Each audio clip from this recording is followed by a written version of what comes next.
大家好，我是郭杰瑞。2个星期前，纽约下一场暴雨，有很多纽约的地方被淹了，汽车被淹了，房子被淹了，地铁被淹了，路也被淹了。地铁里面有很多瀑布。那我们现在去问一下纽约路人，他们怎么看这个事情。So, what is your opinion about the flooding 2 weeks ago? Yeah, I mean, it was horrible. It's terrible. That was nuts. Yeah, it didn't look great. Just the subways like flooding.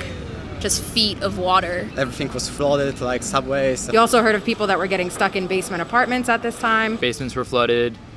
A lot of people were unable to get home. There was like waist level water and like water pouring from the walls and stuff. It's kind of shocking like how much damage it did cause. Well, it's still affecting the subways. Yeah.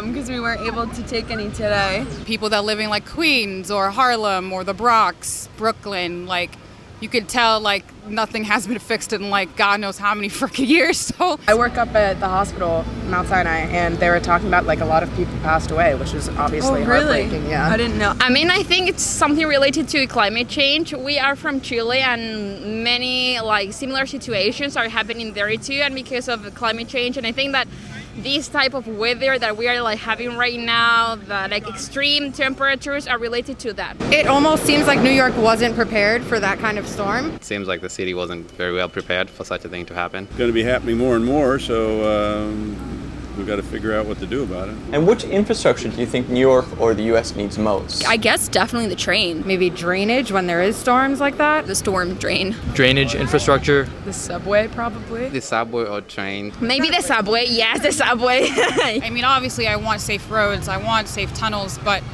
I think in the moment of just being in the city, I think subways need to be fixed ASAP. Not just the subway system, but the bridges. Our bridges are falling apart. They're rusty. They're dangerous. The roads are old.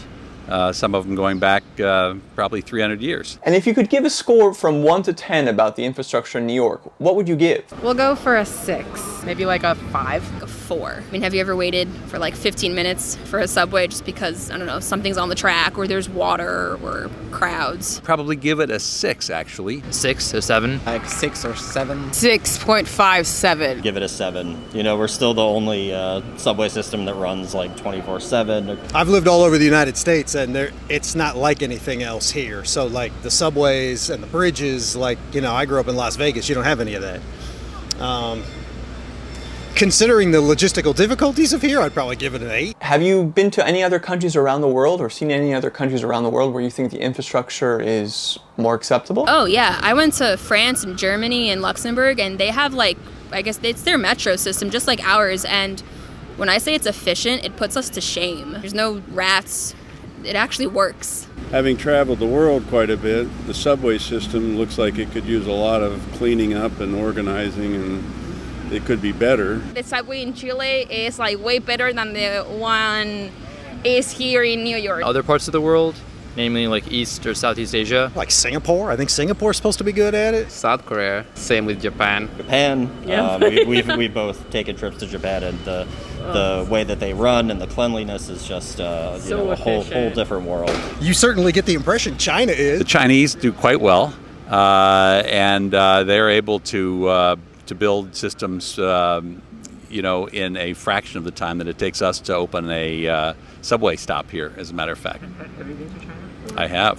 Really? How many times? 3 times probably over the last 30 years. And do you think spending $2 trillion on infrastructure here in the U.S. is worth it? Yeah, I do think that's worth it. I think it is worth it. It sounds good to me, as long as they use it effectively. If it goes to changes related to the subway, I think it's great.